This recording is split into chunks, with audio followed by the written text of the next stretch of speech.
أعوذ بالله من الشيطان الرجيم بسم الله الرحمن الرحيم ربي اشرح لي صدري ويسر لي أمري واحلل عقدة من لساني يفقهوا قولي واجعل لي وزيرا من أهلي هارون أخي واشدد به أزري واشركه في أمري كي نسبحك كثيرا ونذكرك كثيرا إنك كنت بنا بصيرا بسم الله الرحمن الرحيم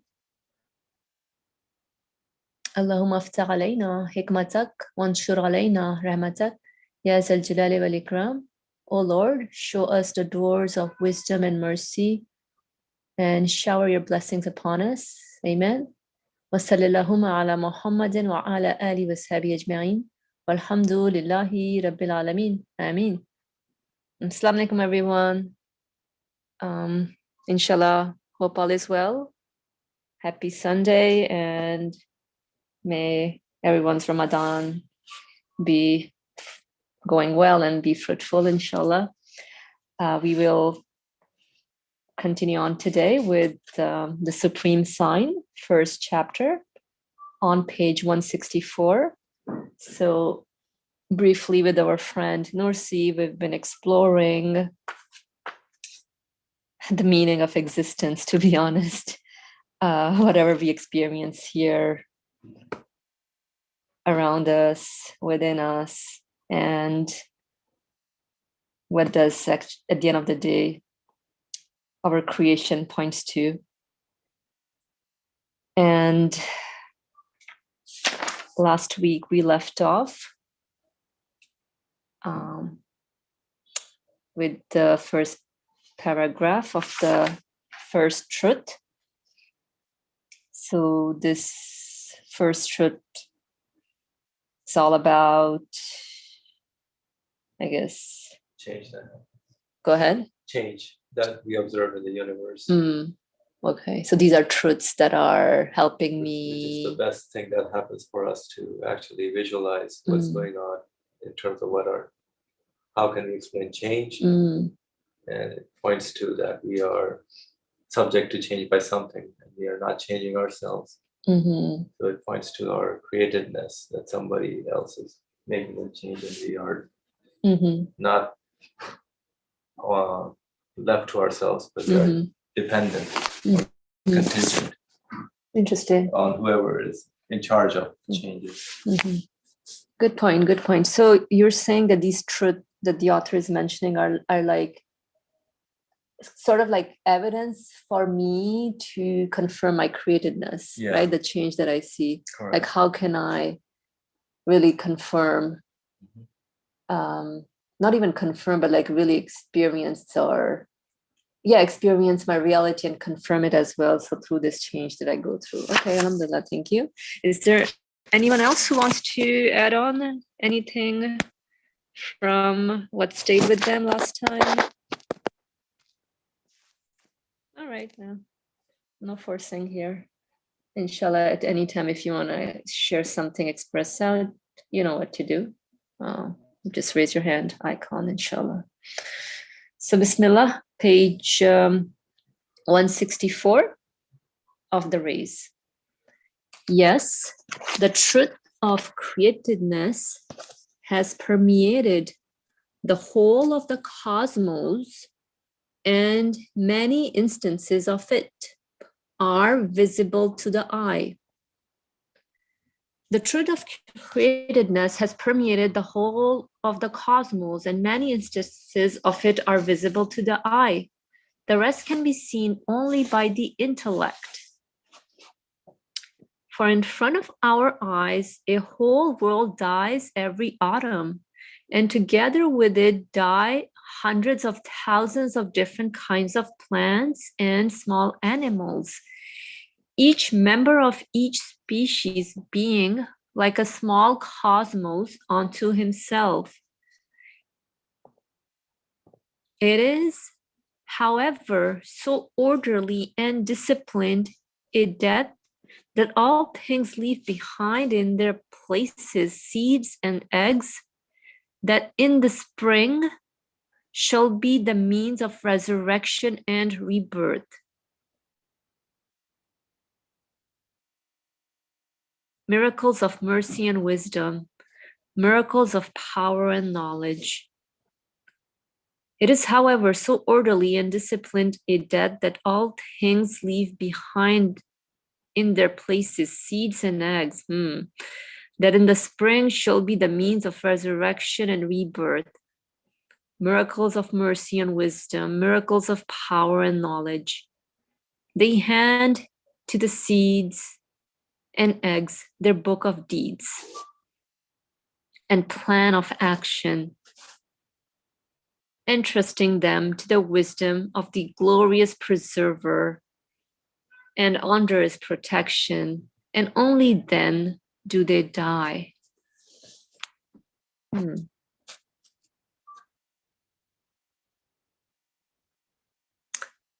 So they is referring to this, okay, yeah, the creation around us, plant, species, beings. They hand to the seeds and eggs their book of deeds, not quite sure what that means, and plan of action. Okay, entrusting them to the wisdom of the glorious preserver and under his protection, and only then do they die. Like pretty much the paragraph makes sense, but it's just this last piece.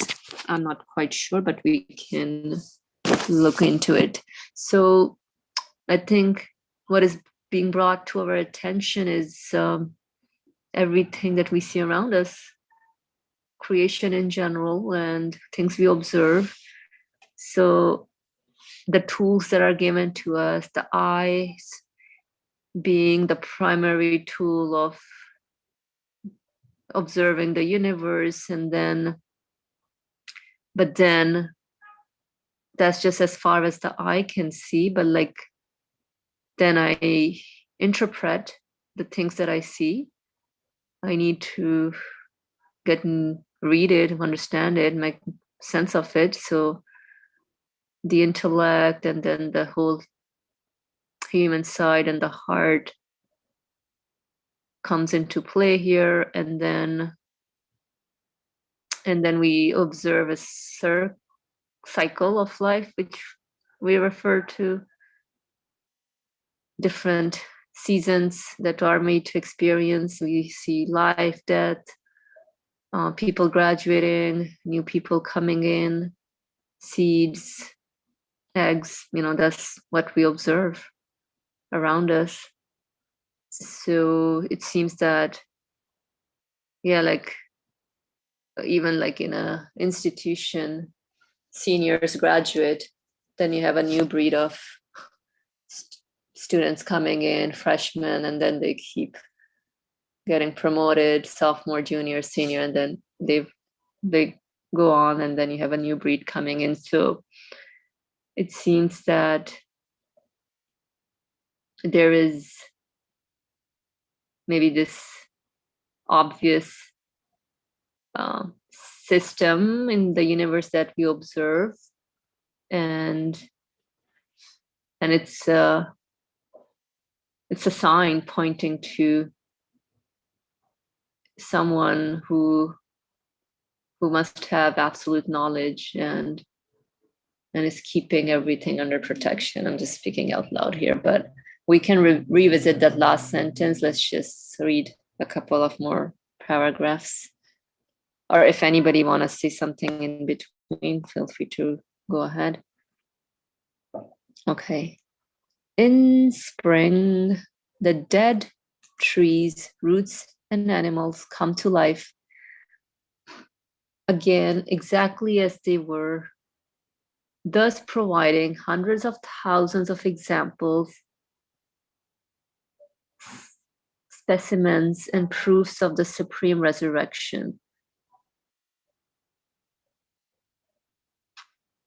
In the place of others, plants and animals resembling them exactly are brought into being and life, thus publishing the pages of the beings of the preceding spring, together with their deeds and functions, just like an advertisement. Thus, they demonstrate one meaning of the verse. When the pages are spread out, it's a verse from the Quran, chapter 81, verse 10.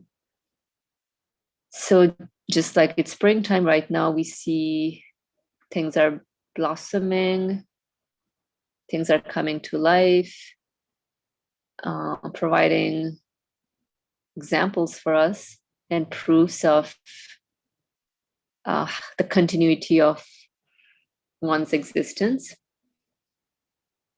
In the place of others, plants and animals resembling them exactly are brought into being and life, thus publishing the pages of the beings of the preceding spring together with their deeds and function, just like an advertisement.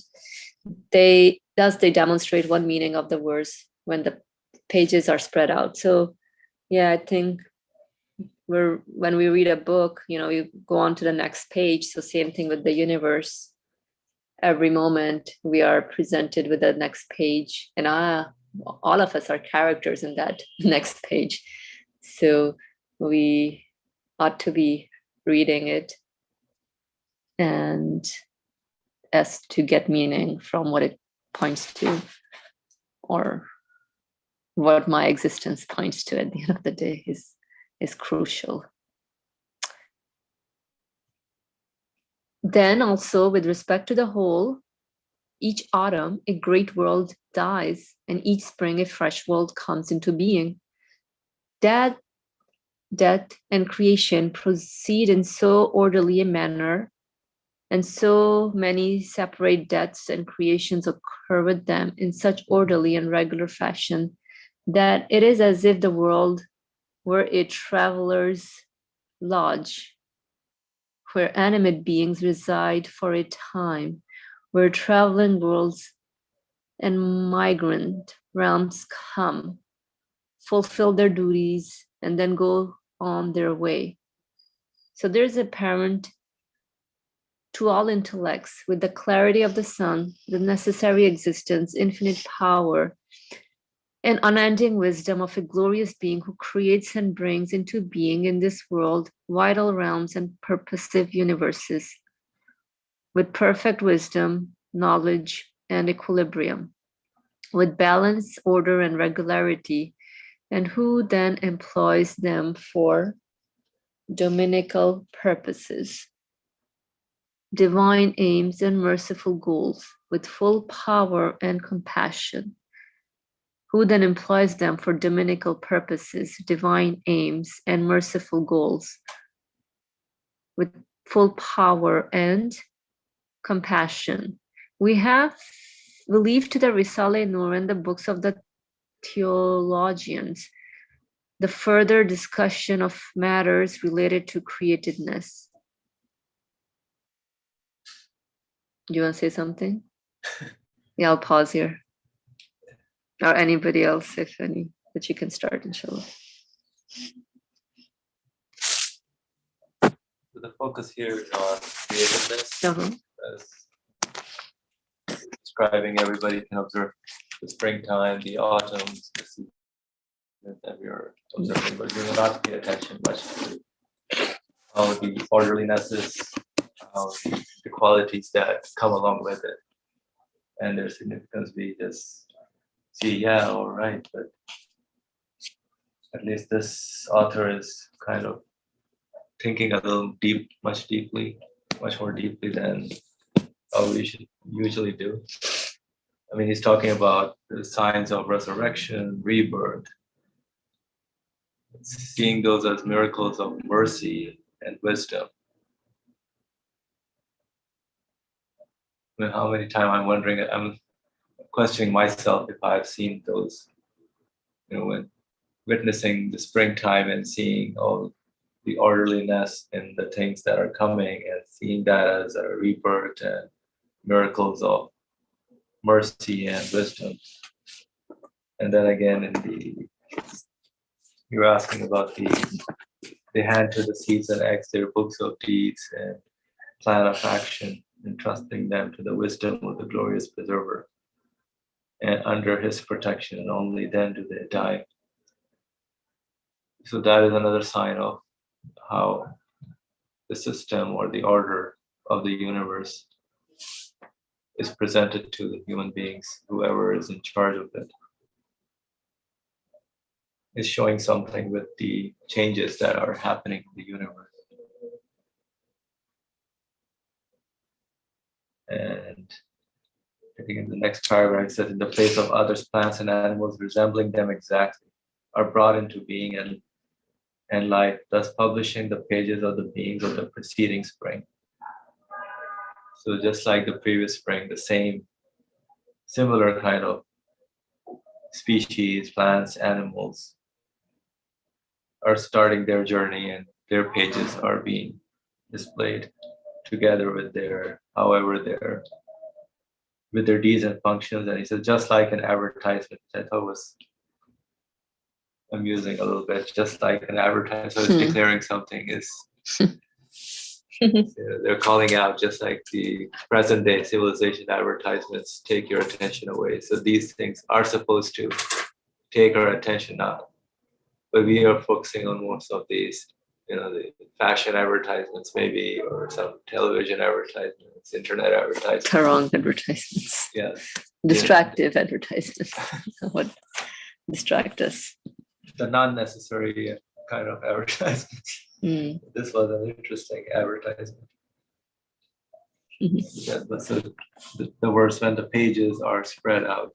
I think there are verses in the Quran also that mention, how we shower with rain and then the spring comes forth, or everything becomes green. It's a significant phenomenon. It's like a miracle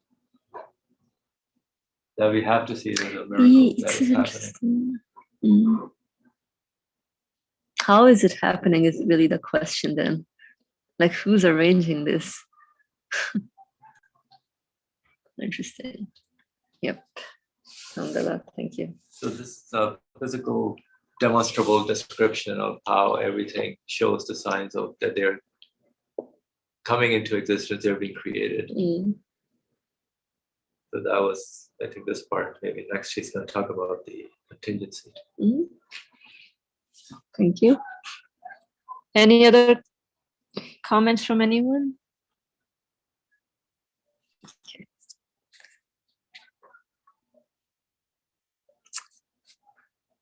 So those who joined us in, we are on page 164 in the last paragraph.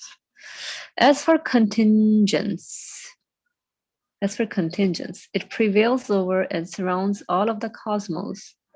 For we see that all things, universal or particular, big or small, from God's throne down to the ground, from the atom to the planet, are all sent to the world with a particular essence, a specific form, a distinct identity, particular attributes, wise qualities, and beneficial organs.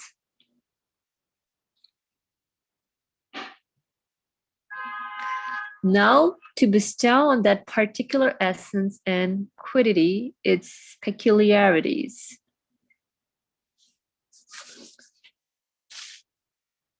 From amongst the infinite possibilities available. From amongst the infinite possibilities available.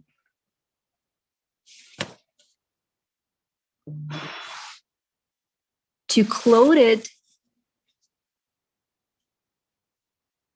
in its specific, distinctive, and appropriate form from among the possibilities and probabilities that are as numerous as the forms that may be conceived. To distinguish that being with the identity suited to it. I'm sorry, I lost my train of thoughts. Let me read this again.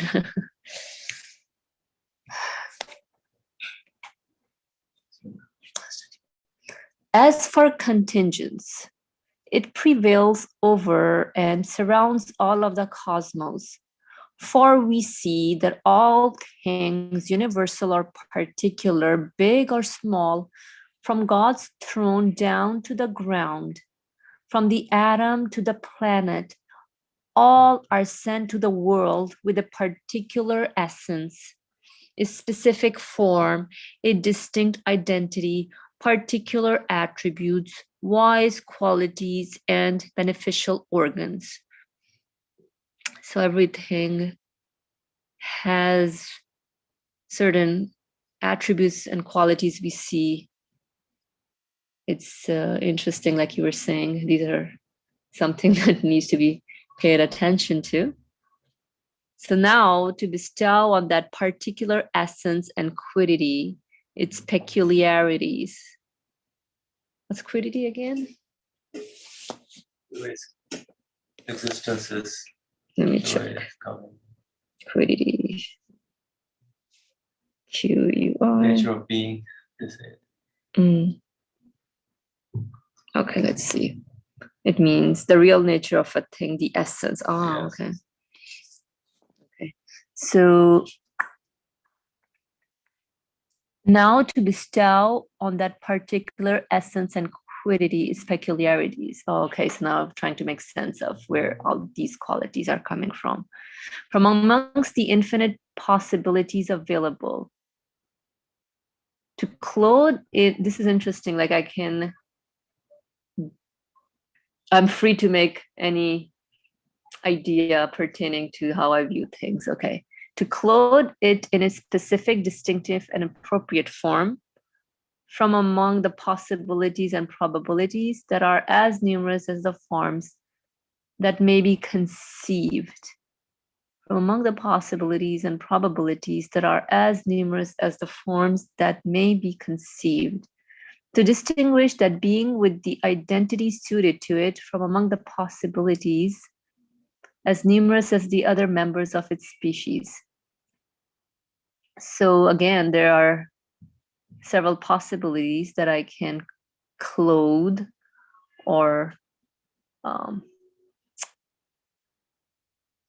perceive something to be, to distinguish that being with the identity suited to it. Like at the end of the day, we are looking to make sense of what is it that, what I perceive, does it make sense to me? So to distinguish that being with the identity suited to it from among the possibilities as numerous as the other members of its species. To endow with special, suitable, and beneficial attributes the created object that is formless and hesitant.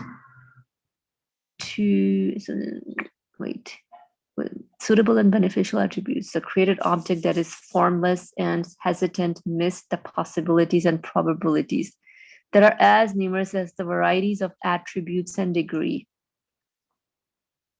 To affix to that aimless creature, perplexed and distraught, amidst the innumerable possibilities and probabilities that results from the infinitude of conceivable paths and modalities, to affix to it wise qualities and beneficial organ. Oh my God, Mercy is making me cry now. Oh, maybe it's a long sentence. Wait, so let's try to affix to it wise qualities and beneficial organs and equip it with them. All of these are indications, proofs, and affirmations to the number of the innumerable possibilities of the necessary existence, infinite power, and unlimited wisdom of the necessary existence, who creates, chooses, specifies, and distinguishes the quiddity and identity, the form, and shade, the attribute and situation of all contingent beings, whether they be universal or particulars. I'm sorry, I'm just not well equipped today to be reading this, but we can try to make sense. It's long. It's I know he's trying to say something about what we observe around us, like everything, like these are signs. I mean, these are signs pointing to a necessary existent one. Otherwise, how do I explain all these myriads of qualities, forms, shapes, colors that I see around? It must necessarily point to a necessarily existent one. And yeah, this is pretty much it, but I see somebody has their hand up. Go ahead, Sohail. Assalamu alaikum. I mean, simple example I can think of what he's trying to say here is that for example, an artist, let's say I have one painting.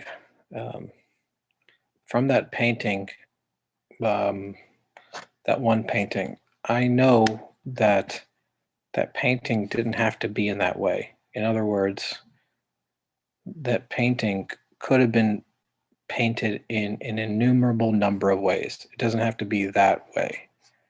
In other words, there could have been, maybe it's a painting of a mountain and some trees. Maybe there are 2 trees in that painting. Could have been 3 trees or 4 trees or no trees. Maybe clouds, no clouds, the sun, no sun, the moon. In other words, there's not one possibility or 2 possibilities or 3 possibilities. There's an infinite set of possibilities that a way a thing could be. And yet a thing, for example, that painting has a particular form. So it has an essence, as he says, what makes it a painting in and of itself. And that essence has a particular form. So it's defined by certain attributes. Let's say in the painting, there's 1 mountain and 2 trees and the sun arranged in a particular way. And as he says, wise qualities and beneficial organs. In other words, the things that make the painting a painting, or let's say me, or somebody else, it's as if they have been chosen, not as if really, but they are chosen from an infinite set of possibilities in the way that they are. And then he goes on, I guess, to explain that, because, and then if you do like a further and further analysis from those infinite set of possibilities, things are chosen in such a way that they are best suited for the thing being given existence.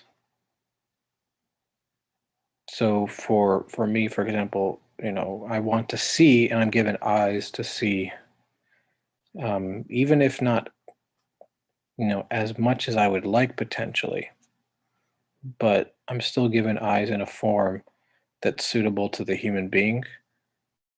And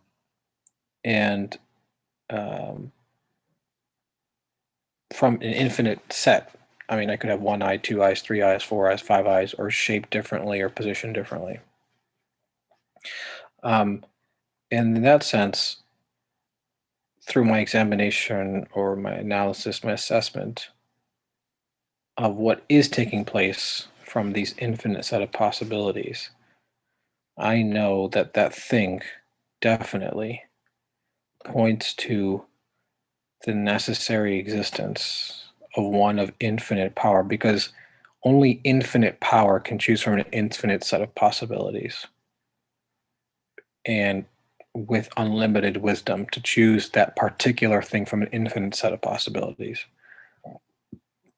of a necessarily existent one.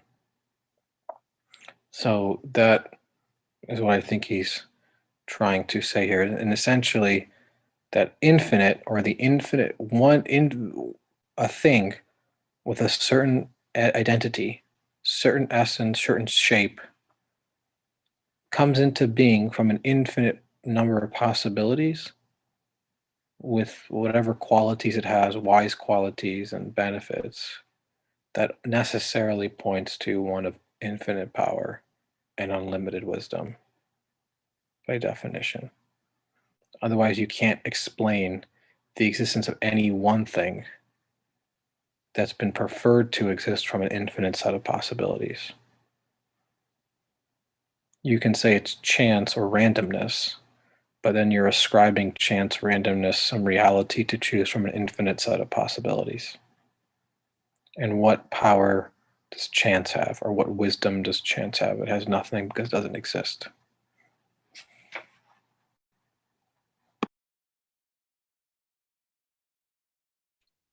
Thank you. That was a nice commentary on this paragraph from the author. Ali Murmur, go ahead, please. Nothing more than what Suhail said, but make one point clearer for me. I would like to ask a question to anyone here. If I have a coin in my hand and if I throw it out and it will drop on the floor, what is the possibility of coming head and tail, whatever they call it? What are the possibility? 1 out of 2 or 50%. 50%. Any other idea? Whose perspective are you asking from? Sorry? I guess if you're asking from my perspective, then I don't know what's going to happen, but either one way or the other way. Probabilities. Yeah. So they make this, especially the scientists, follow these probabilities calculations. So probability, then end up saying, as Feriha said, I mean, at the end of the day, 50%, 50% we cannot be sure from our. So, okay. Another idea?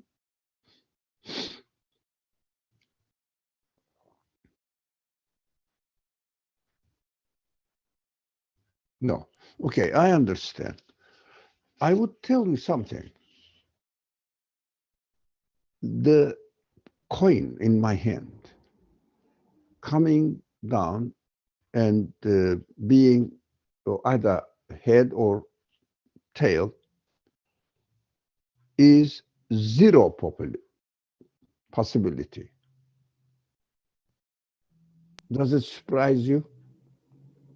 I would agree with you because your perspective is that the well, I don't know if you're saying this, but you're saying that the existence of heads or tails is unknown. So you cannot say with certainty what it's going to be. It could be anything.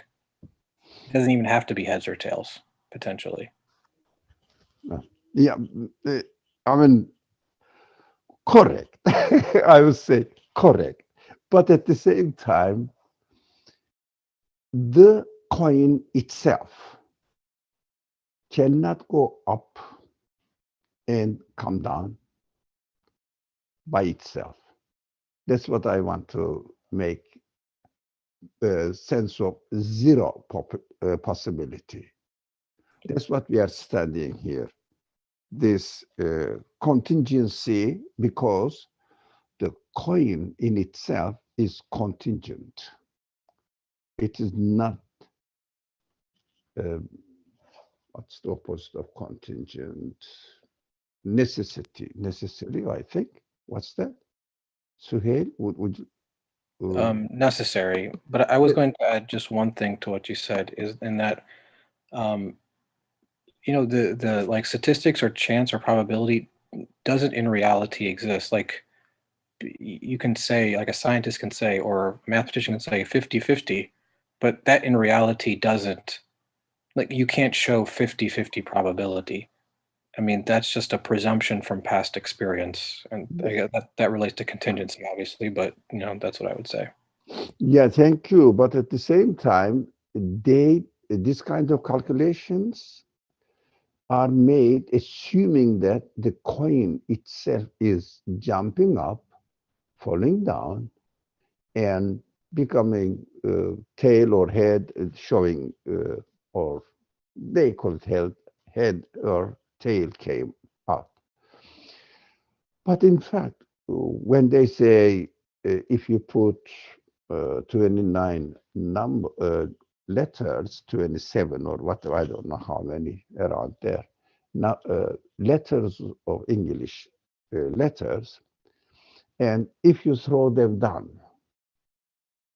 throw out of this bag or whatever it is, and you keep collecting them, throwing them, keep collecting, throwing them for 10 billion years. What is the possibility of making a coming line in line, making a sentence, a meaningful sentence?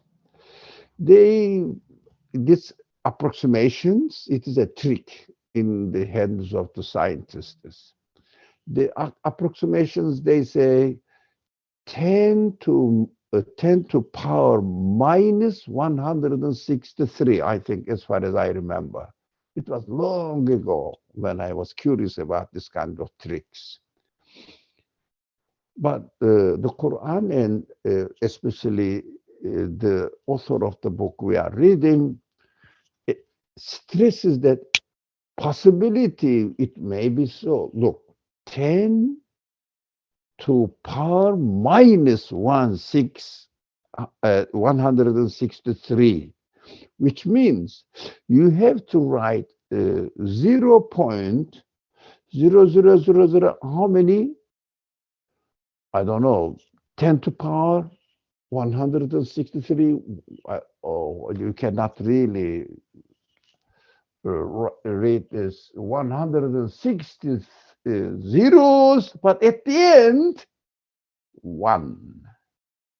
0.163 zeros, you are saying, oh, it is not. Oh, but the scientists are very tricky magicians. They say, but there is 1 there at the end. Why not? 13 billion years, atoms thrown out of the bag, example.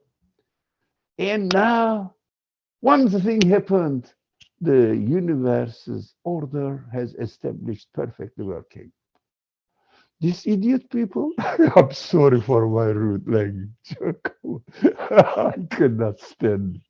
So tricky, worse than Egyptians, pharaohs, magicians. So this is, but that is why the universe is perfectly working now and developing by itself.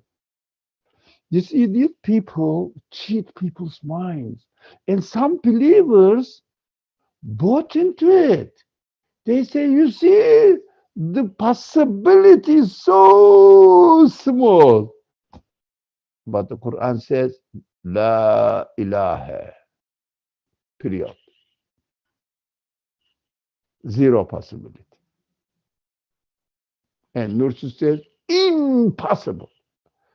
Not a little bit impossible. Next, no, impossible. Why? First of all, where did you get the letters? Second, excuse me.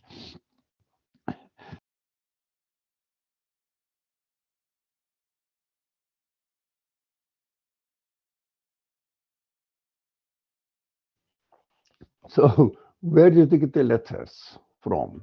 Secondly, who is throwing it out of the bag? Who is throwing the coin up? Who is doing that? And, but these idiot scientists, they say, try it so many years and years and years and years and years, 10 billion years, and this possibility occurred, although very small, yeah. But every time it tries, it fails. There is no agent. There is no source of existence for the letters. There is no agent who is throwing it tirelessly 13 billion years by themselves. But they are really, really, no, their mind is blocked. Who's doing that? At the end, okay, it is now working perfectly, leave it alone. Don't mess it up again. It may so ridiculous, worse than a tail. Just a tail. Stupid. So much. I really get angry with them. So the text says, what are we studying now? Contingency. What is that? Infinite possibles available. Infinite possibles are available. Well, it is in the text actually from the top page. Yes, on this page, the first line, fourth line. Infinite possibilities are available. Can I think another thing is 2 plus 2 makes what? If we assume that the numbers are coming next to the equation, now 2 plus 2 equals 1, 2, 3, 4, 4, 4, 4, 4, 4, 4. What is the possibility of coming 4? 0. Why? Because numbers cannot come there by themselves. That is the essence of the argument. The things, the atoms cannot come into existence by themselves, cannot move by themselves, cannot go this direction, that direction by themselves, and any time they move, still order is perfectly protected, preserved. Order is perfectly preserved, although atoms are trillion times are moving here and there right now in the room I am living. Everything is perfectly keeping the order.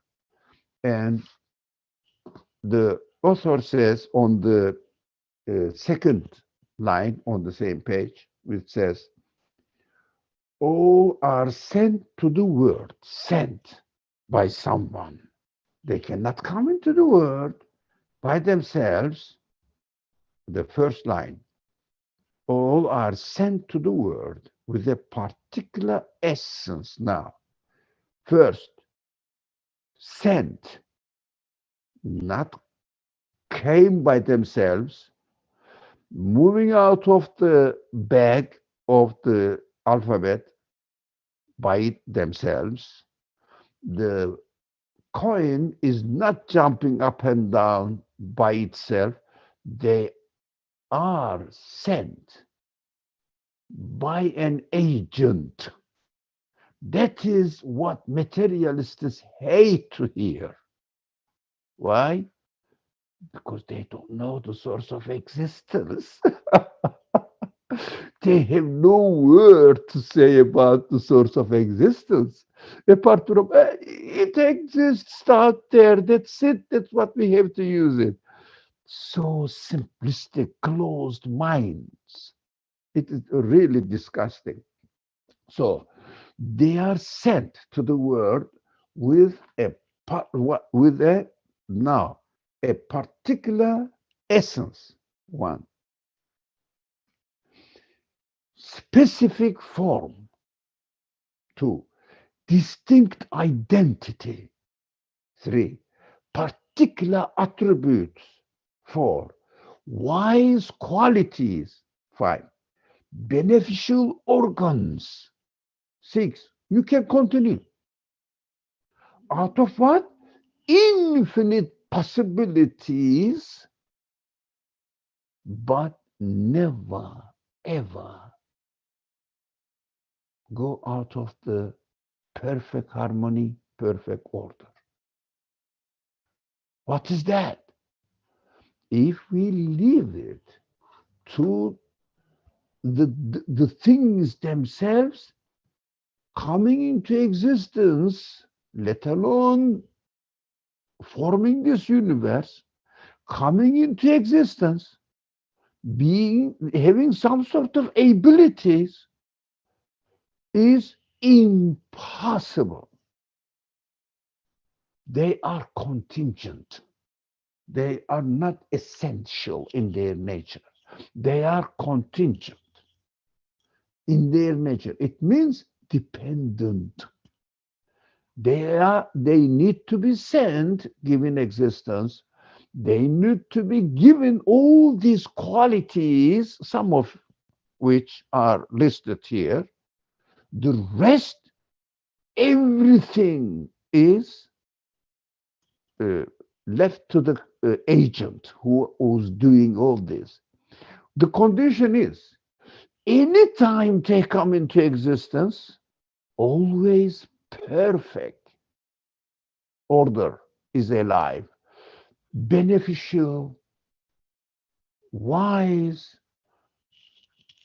purposeful, impossible to give a chance at all to the things come into existence by themselves, take the right position by themselves, have all qualities they are having as it is they are listed here: particular essence, specific form, distinct identity, particular attributes, wise qualities, beneficial organs.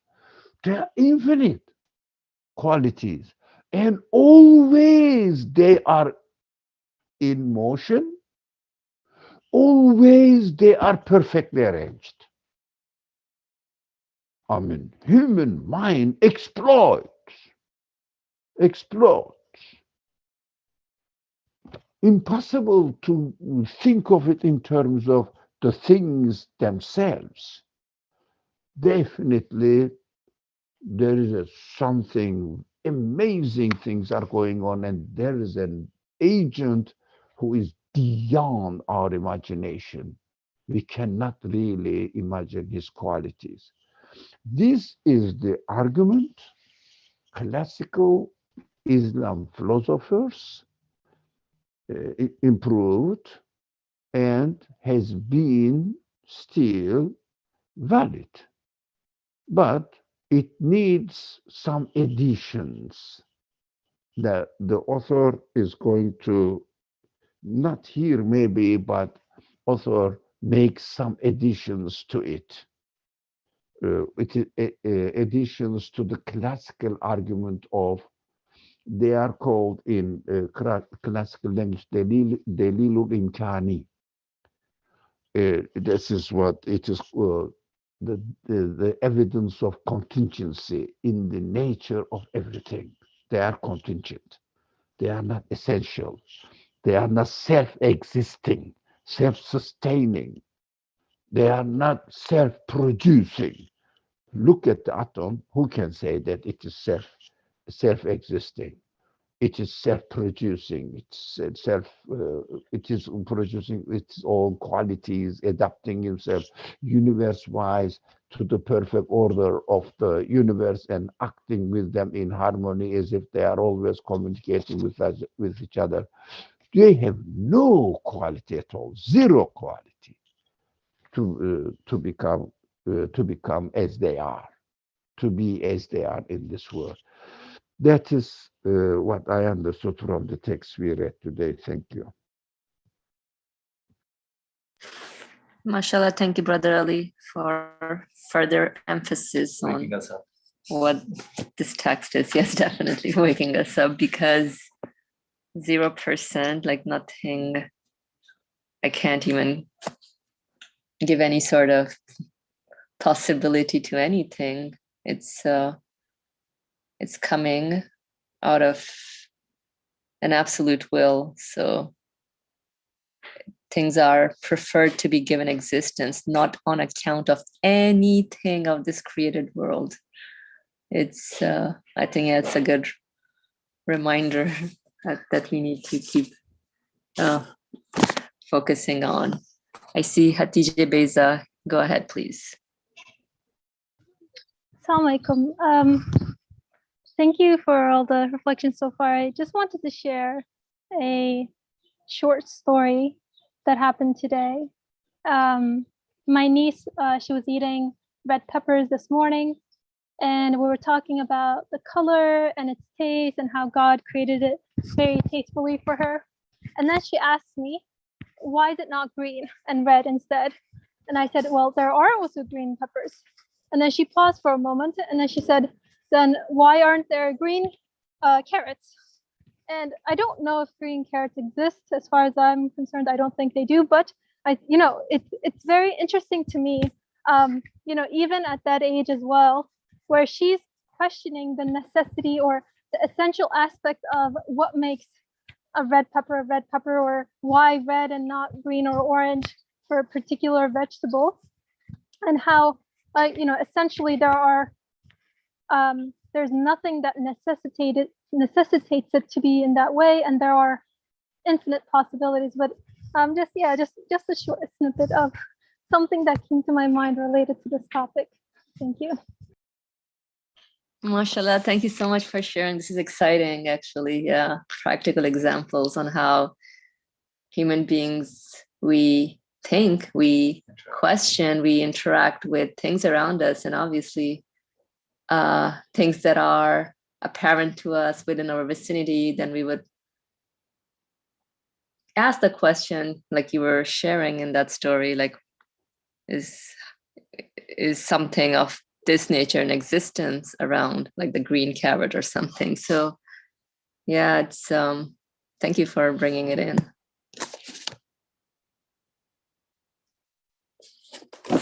Go ahead, Sohail. I had a question. I don't know if Ali Mara can answer this, but there's like I've heard classical theological, Islamic theological position, like as he's explaining here. My only issue with it is there's always been I never quite understood why make the distinction between essence and qualities, because I can't really speak about the essence of something independent of its qualities. And I know, why they did that, why theologians did that, because you don't, a carrot isn't a carrot, to use Khadija Bates' example, without the qualities associated with it. Like you can't conceive of a carrot, like a orange carrot, let's say, without the quality of orange or the quality of its shape, or etc. But is that really necessary because when I look at a carrot, for example, I don't think about the essence. I just see qualities and make an explanation or try to understanding around that. Is that like a crucial aspect of, I would say, the discussion? Brother Ali, go ahead, please. I think the question is directed to me. This is correct to ask this question. How can I explain it to you? Go back to the original language of the scholars. Essence is mahiyya. Qualities are sifat, as far as I know. Now, mahiyya can include sifat, but we have to use the language. Sifat means the qualities. So let's speak in English now. Essence can encompass qualities, but qualities cannot encompass essence. Now, the quality is attached to the essence, but essence includes the qualities. Asking this question that Nursi expands the argument into this. The essence of the qualities also are contingent. What does it mean? For example, for an atom, the essence of atom necessitates to be dependent in its existence. It is not self-existing, cannot be self-existing, because it has in its essence, no quality, nothing to be a self-existing entity. It is contingent, it is dependent, it cannot sustain its existence. So it goes into the qualities as well. For example, atoms are given, again, this word is very important. They are sent, they are given forms. Atoms has no quality to give a form to itself. To give the example of H. Bezai's niece or nephew. I didn't get that. So whatever it is, niece, let's say. Now, what the color? Now we have to ask that color cannot exist by itself as well. Shape cannot exist by itself. The essence of shape, essence of color is also dependent. So wisdom in its existence, purpose in its existence, relationship with the sun and sunlight, they are all dependent. They are not essentials. So all these arguments fall onto the contingency because they are in their existence contingent, in their essence contingent, in their qualities contingent. So we have to go on. And now, for example, an atom or a particle is moving. The notion of movement is also contingent because the essence of movement is contingent. But movement is the quality of this essence, if you like. So this argument is, I don't know whether you are interested in, this Mullah Sadra works on it a lot. I studied to follow him, but he's not as clear as Nursi is.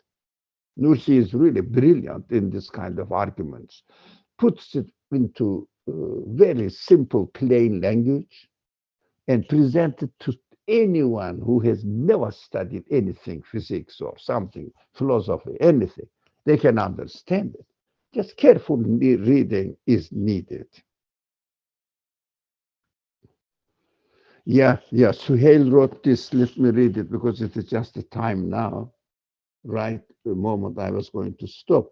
So contingent at the essential and quality level together, yes, because this essence should be expanded not into the existence of the atom, but also what the Nursi does.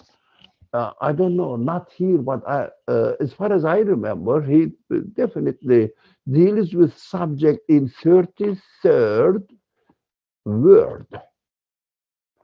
If you are interested in, he studies that in that windows, they are called 33 windows, 33rd word, where the createdness and contingency subject is studied, I don't know, somewhere around 20 word, 22 or fourth window, 22, around there, 20 numbers or 20. Around that studies this createdness of contingency subject, and you will see that he will mention the classical view in a summary in 2 short paragraphs, and then a a page of further explanation, and includes this essence as being contingent, as Suhail wrote it, encompasses, covers also the qualities of the things we see. For example, we say this carrot is yellow, then the leaves are green. These are all contingent things. So the child or H. Bezai's niece asked the legitimate question because she's thinking in terms of the carrot itself. Why carrot has chosen itself to be yellow or green? Or even she says, why God created the carrot in yellow color, for example. Now, we can not talk about the will of the creator, but we can talk about the color of the carrot. That's example. color of the carrot in terms of the benefits we can see, or in terms of the order of the universe, how it works. We can only talk about the things as the scientists do, because scientists study only what? Only how the things are working within a taken for granted order of the universe. They never talk about the origin of the existence of order. They never talk about the essence of the order. Why? Because essence of the order, if they talked about it, it will become apparent that the essence of the order cannot exist by itself. It is contingent. You got it? I think that's a very important point. That's why this is the order of nature. But the essence of the order of nature is dependent. It is contingent. Why don't you talk about it? How can you say that the order is changing, evolving, developing, perfecting itself? This one, evolving, changing, evolving, developing, perfecting, adapting itself, surviving. These are all qualities. Nursi includes this to the classical argument. It's a very important point. And most of the Kalam scholars, this scholastic scholarship, Muslim philosophy, or they call it Muslim theologians. Yes, they are. They have good intention, but in their time, it was perfect explanation. But now it is not enough, because the scientists are trying to escape from the main point and making up the theories they are just inventing with no base, lying, in fact, and making the magical explanations and trying to convince the innocent, ignorant, uneducated people in the subject. Nursi takes it, look, what do you say? What are you saying? It is moving, it is changing. Excuse me. The notion of change in its essence is contingent. It's not independent thing. What is the source of existence of this contingent being? And contingent being means not the atom, but motion, changing, developing, adapting. Adapting, it is an action.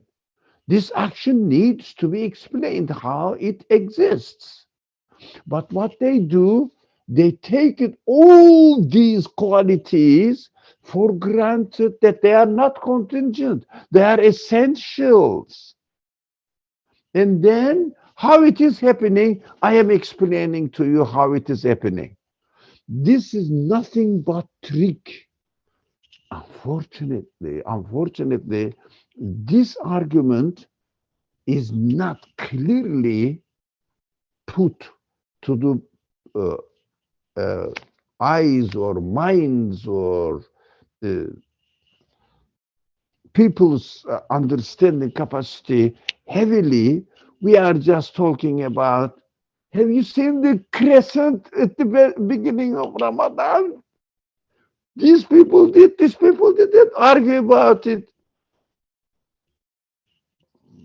I feel very disappointed. We are dealing with absolutely absurd matters.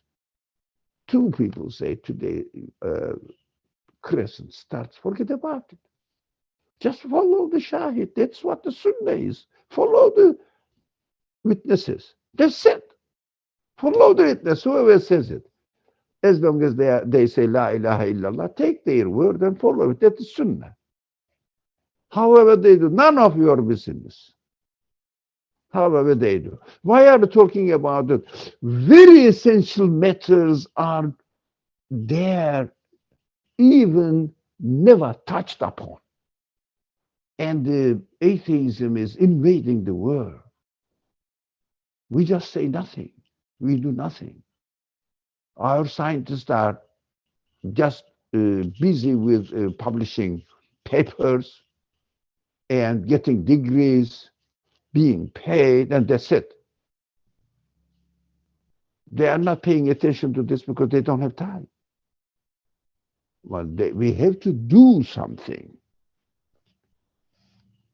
Said, young people, wake up.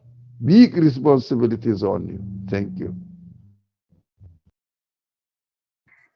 Indeed, all the young people out there listening, definitely we need to pay more attention to all this.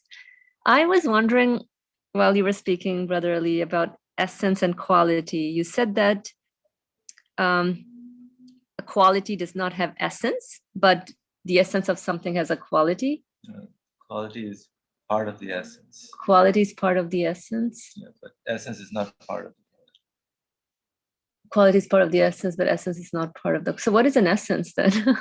So if I speak for myself, like as a human being, we have qualities, we're given qualities, and we have an essence as well. And no, the essence of your qualities are contingent, dependent. Essence of your qualities are dependent. Mhm. They cannot okay. exist by themselves. Get it now. I didn't say essences are qualities. No, I said the term essence encompasses, covers the qualities, but the qualities, the term qualities, doesn't cover essence. This difference is very essential. That's why we cannot replace essence with the term qualities. Because for example, the essence of carrot is a carrot, but the color of the carrot is its qualities. But Nursi says, as an extension to the classical scholarship, theologians, even the color is contingent. Essence of color is contingent. Do you see the point? Essence of color is contingent. Yellow cannot be yellow by itself. Movement cannot exist by itself. I try to make it as simple as possible for me to remember and to make it practical for myself. I say, I am walking. Now, I am, let's call it in this with these terminologies. The essence of I is contingent. Essence of I is contingent. It means I cannot exist by itself, by myself. How about my walking? Now the essence of my walking, because I am walking, walking is my quality, my attribute. Ali is walking. We take it Ali for as the agent to do act of walking. But I am not the agent of the act of walking because I am contingent. I need an agent. The action of walking, it is an action, it is an act. It is an independent existence, walking. It seems to be my attribute, but it's an independent existence attached to me. I walk, but the stone cannot walk. There is a difference. So walking is an entity. This entity walking, this is my quality, by the way. My quality walking is also contingent. It is dependent. It needs to be given existence. That is why when I walk, it is not me who is walking, as the Quran says. It is God who is creating the act of walking. When you throw, it is not you who is throwing, it is God who is throwing. He is the creator of the act of throwing. Did you get it? That is very real in terms of the universe, evidence of the universe. It is very real in terms of the clear explanation, statement of the Quran. Very real. So we have to understand this. If someone says atom is walking or running or turning in its around, circulating how many times in a second? Trillion times. Okay. So, atom turns, right, finds the right position. That is the trick. How it is happening, I'm explaining to you. No, you are not explaining anything. Because you took the existence of atom for granted. You took the existence of turning for granted.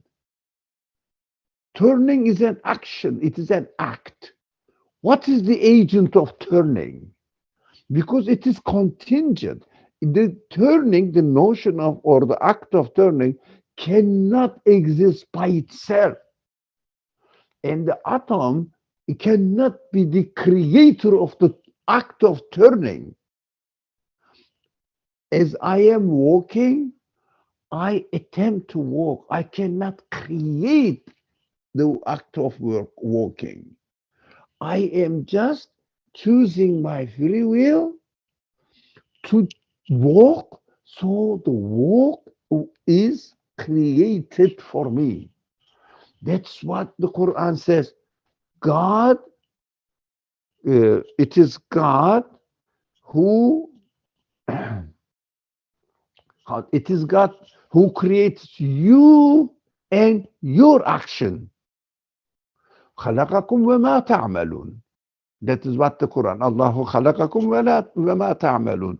What the Quran says, and also it is my reality. I cannot create the act of walking. It is given to me. While I am walking, millions, trillions of chemical reactions are perfectly happening. I am not even aware of it as a conscious being. As a conscious being, I am not even aware of the chemical reactions that I will arrange it or something. No, I am not the agent of the walking. It is created for me. That is the revolution in the explanations of the, or the in the message of the Quran to the whole world. Until then, by then and until now, no one comes up with another way of explaining what is going on in the world. Allahu khalaqakum wa ma ta'malun. But be careful when you read the classical tafsir. You cannot solve the problem. You have to read this Nursi's books. Why? Classical said, Allah created you and the idols you made. They don't know what idol is. The idol of this age is attributing the qualities to the matter itself. Because they don't want to admit that qualities are contingent. The essence of qualities is contingent. They don't want to admit it. They don't want to say it. They don't deny it because they have no other way of explaining it. No explanation for it. That is what they are covering up. Kafir means these people, scientists, not the ordinary people in the street. They know nothing. But this deliberately confusing people, confusing the minds of the people, are the coverers of the truth, as the Quranic language, kafir. So we have to understand that we have to be very careful about the qualities of the things when we talk about it. When the science says, you know, the gens are acting in this way, excuse me, what do? They adapt itself. Ah, adaptation. Okay, excellent. What is the nature of act of adopting itself? What is that? What are you talking about? Does it exist by itself? They say, but the thing is doing it. Thing is doing it. You know the again trick they play, the domino effect. You know, once you, I think you know the domino effect. Once you move one domino, it hits the other hits the other hits the other. Okay. First, what is the essence of domino? And you hit the domino. What is the essence of you and your action of hitting so that you should move the first domino? The second, what is the action of the domino? It hitting the second domino. It is contingent. That action is created. If there was no gravity, and created this gravity, the order, the domino wouldn't fall down. Wouldn't fall down by itself. It is created. The order has been established in this way. It is given existence in this way by the will of the one who created the order of the universe in this way. That is why mind-blowing side of the universe is the order. Order exists. All the scientists use the order, obey the order, follow the order. They just try to discover the order. But they never talk about the source of existence of order. Some people say it is accidentally happened. Order out of chaos. What is chaos? How order comes out of chaos? Because chaos acts itself. What is taken for granted there? Chaos acted by itself. It means the act of moving is taken for granted. They never talk about the essence of moving. They never talk about it.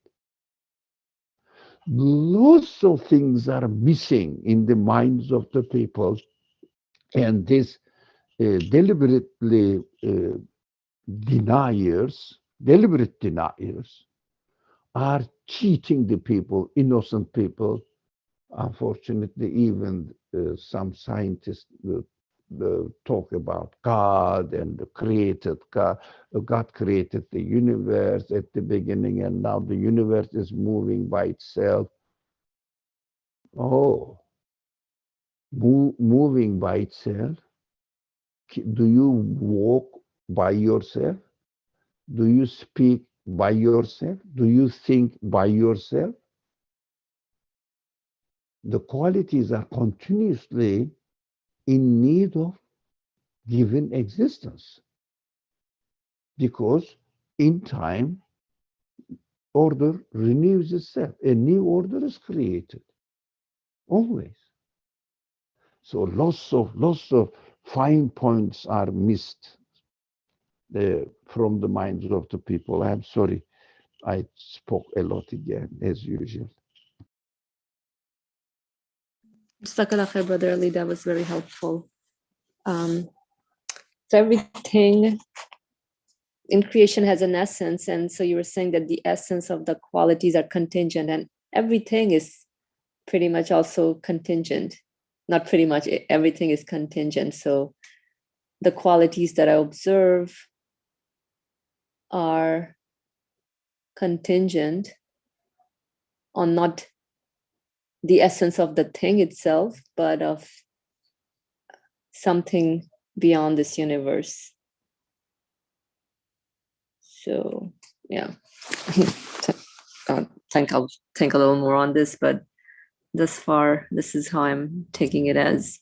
So when you were giving the examples of the walking, the act of walking, so I find myself with the quality to walk, and so this act of walking is not dependent, or it's not contingent on me, because I myself I'm in need to be given existence. So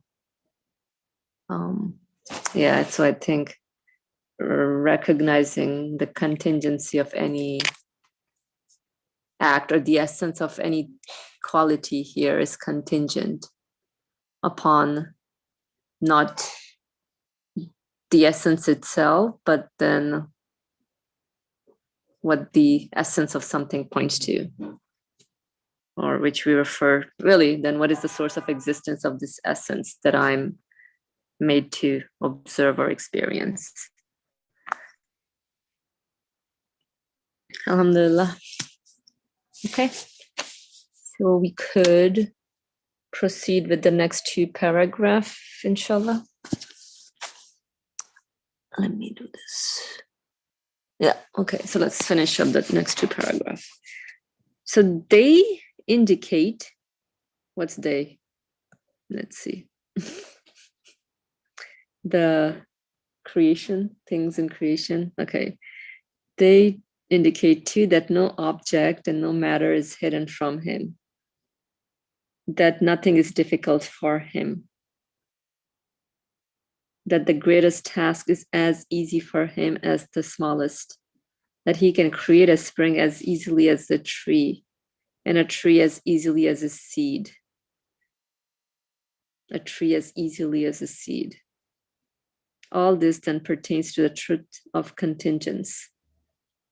So this contingency has to do with being dependent on something not of the nature of this universe. Alhamdulillah, this is interesting. This then pertains to the truth of contingence, that everything is being sustained and thus in need to be given existence, not from anything of this universe, la ilaha, but something out of the nature of this universe. So all this then pertains to the truth of contingence and forms one wing of the great testimony borne by the cosmos. One wing. Have we seen the wing before in the past? What one wing is he talking about? Maybe the universe itself? Metaphorically. Yeah, no, but still, I know it's metaphorically speaking, but like, what is it being referenced to? So something has two wings, like a coin has two faces. One side pointing to the universe, the other side pointing to createdness. Good one, thanks. Yeah, so createdness versus and contingency. Okay. Since the testimony of the cosmos with its two wings and two truths. I think we did cover that like two Sundays ago. Yeah, it does ring the bell. I think we'll have to refresh on that. Anyway, since the testimony of the cosmos with its two wings and two truths is fully established and explained in various parts of the Risale-i-Nur, and particularly the 22nd and 32nd words, as well as the 20th and 33rd letters, we refer our readers to those writings and cut short an extremely long story. Any last comments from anyone before we conclude today's discussion? Let me see, somebody put something on the chat. I think the two wings are the reference to resurrection and eternity, and the other to him. Resurrection and eternity, and the other to him. I think all of that would be resurrection and eternity, at least to me, points to the absolute one. But thank you. We'll think about it. Okay, let's see. Okay. If there are no more comments, then we can stop here for today. Inshallah. All right. Thank you all for chiming in and sharing out your thoughts. It's very, very helpful. Inshallah. Bismillah ar-Rahman ar-Rahim. Subhanaka la ilma lana illa ma 'allamtana. Innaka antal alimul hakim. Glory be unto you. We have no knowledge save except that which you've taught us. Indeed, you are all knowledgeable, all wise. Wa akhiru da'wahum alhamdulillahi rabbil alameen. Bi hurmati sirra surat al-Fatiha. Ameen. Next Sunday, inshallah, we will continue on with the second